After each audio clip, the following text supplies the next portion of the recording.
Hi, I'm Waite, author of best-selling book Online Business Startup, and in this video I'm just going to give my take on how to use Facebook for small businesses.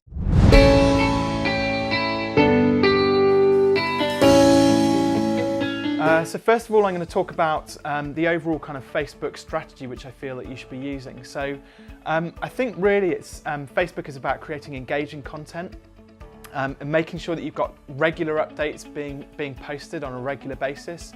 What I mean by engaging content is rather than kind of just single text, lines of text entry for your status updates, perhaps think about how you can maybe introduce video into your timeline for your business's page, how you can use different sorts of imagery, and you can also upload files. So you can upload things like brochures and documentation about your business that you feel that your customers might find interesting. What you can also do is link to industry related news. So rather than just posting things about your business, post things about other people's businesses and also things that are happening within your industry that are going to have an impact on your customers. You can write, you're probably already writing very engaging blog articles, but equally make sure that you're posting an engaging summary of that blog article onto the Facebook post. It's quite a common mistake to just literally cut and paste the link onto the Facebook post, and it doesn't really tell anybody about why they should bother going to read that blog article. So create like an excerpt or a summary that you can, whenever you blog, that you can cut and paste into any of your social media channels to get the most out of it. Also on Facebook, there's a section now on your Facebook pages where you can people can leave reviews. So social proof is huge at the moment, and it's only going to continue to grow. So when somebody finds your page, they want to know whether you're trustworthy, reliable, if they haven't heard of your business before, how many businesses have you worked with, what sort of customers have you got. So encourage your customers to leave reviews, but equally if you've got some historical testimonials from your clients, there's no harm in actually posting those as status updates on your Facebook page. Because it all just adds to your credibility and authority about your business and builds trust. Ultimately, the way to get new customers is to give stuff away for free and build as much trust as you possibly can with them. There's something on Facebook called, you'll notice whenever you post something called reach, and there's a little button which says boost this post. So reach is the amount of people, so you might have 1,000 people who like your page, but reach is the amount of people when you post something on that page that post is reaching. So you can, I mean Facebook, it's a bit of a misnomer really. Yeah, you could pay to get your post out to more people, but if your post is engaging enough in the first place, it's likely that it'll be shared, people comment against it, they will like it, without the need to have to spend money on it. But equally, this is how Facebook makes a lot of money. So I'm a bit skeptical as to how useful the post boost button is, because it's going to cost you something to reach the audience of people who already like your page. So it's a bit confusing in that matter. But if you've got a specific targeted campaign that you're running, yeah, boost the post, boost the shit out of it. Get out to as many different people as you possibly can. Use as many different techniques as you possibly can, because it's all going to help build your presence on the search engine. But I think if you're using it on a regular basis, just double check what's your return on investment on that. How much business is that post boosting getting you? How many inquiries is it generating for you? And I bet if you ask yourself that question, it's not very many. So the benefits of using Facebook are that if you set up your Facebook page correctly, it's naturally going to boost your search engine presence with Google, because Google is testing all the different social media platforms out there. Facebook is obviously the most popular one with 1.4 billion users, I think it is at the moment, and that's still growing.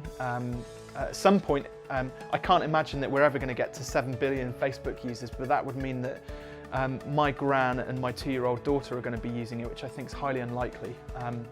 But we'll see. I'm sure Facebook, they seem to come up with a solution for everything. Anyway, so the benefits are, so it's great for doing research into other businesses. So if you're looking into companies which you might want to work with, or other local companies doing similar sorts of things to you, it can be useful for competitor research, see what your competitors are doing out there. Useful for networking and meeting other people and people of similar interests who might be interested in buying your products or services. Once you get 30 likes on your page, you get access to something called Facebook Insights. which is really, really helpful because you can start to get a picture for which posts were particularly popular, how many you reached. If you're doing a campaign, how impactful that campaign has been, how many likes you're building up, and how many click-throughs you're getting to your website. One of the major benefits of Facebook is that it's completely free. So Facebook has spent like hundreds of billions of dollars developing this application for your benefit. Okay, so also for their benefit, they're a business, but equally there are a lot of really great upsides to using Facebook, and it's totally free, so use it. The fourth tip is actually the downsides to Facebook. So one of the things to remember, and this is the same actually for all of the social media platforms out there, when you post something, Facebook owns the rights to reuse all of your content. And equally, they own the rights to all of this content that you've got up there, not just the right to use it, they own it. So if Facebook closes down, all of that content is just going to go with it. Now, Facebook isn't just going to close down overnight, but if they decide to switch a feature off that you've been using, you're not going to get access to that data or the traffic that is creating for your business. Also, Facebook has spent a lot of time over the last couple of years of how to monetize their offering, and so you're starting to see a lot more of a commercial side to how Facebook is working in terms of sponsored videos. So there's a downside to that in terms of it's creating an awful lot of noise on the web, but equally as a plus side because you can buy into some of that and hopefully boost your business through using some great sort of Facebook marketing strategies which are available to you now. So just to summarize those key points, first of all, think about what your strategy for using Facebook is going to be. Look at the difference between, look at how well your posts are reaching your audience. And I talked about the benefits, the upsides and the downsides to using Facebook.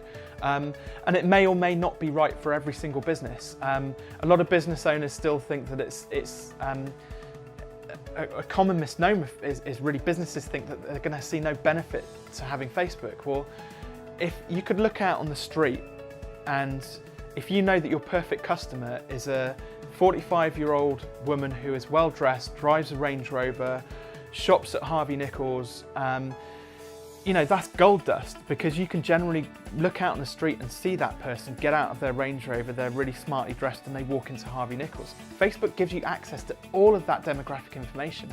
So why would you not buy into it?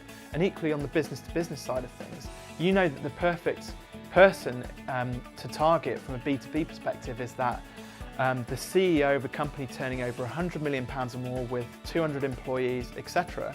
You can also start to pull out some of that information using the demographics and understand where they hang out.